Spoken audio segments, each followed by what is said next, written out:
One of the most fascinating pieces of the long history of Godzilla takes place way back in 1983. A man with no filmmaking background named Shizuo Nakajima and several former Toho employees set out to make what is probably the most famous of kaiju fan films, Godzilla vs. the Wolfman.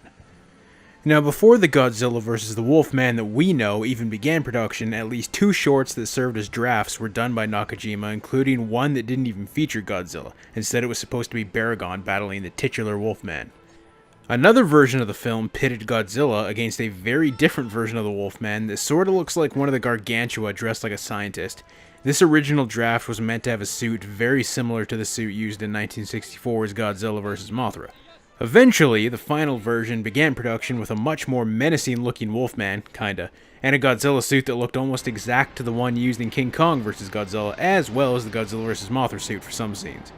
The plot seems pretty simple. A guy turns into a werewolf before a horrified woman's eyes, even though the music makes it sound like a porno you'd find in some seedy back alley theater.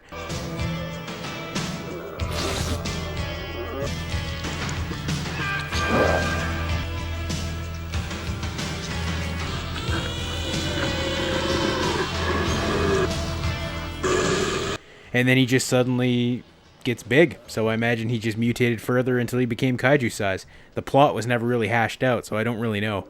Now, if you're wondering why these suits look so damn good, even undistinguishable from the Toho suits, even though they aren't actually the Toho suits, well, that's because the guy who built them, Fuyuki Shinada, was a genius. Even Toho and Super Eye Productions saw the talent this guy had and hired him on their future projects, such as creature designer for Giant Monsters All Out Attack and sculptor for Ultraman Saga.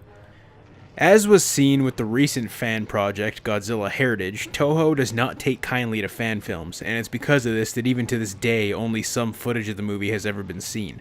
As a matter of fact, it wasn't until G-Fest 2013 that anyone got to see this thing. Most of us just assumed it was lost. According to Nakajima, there is 10 hours of raw footage out there just waiting to be edited.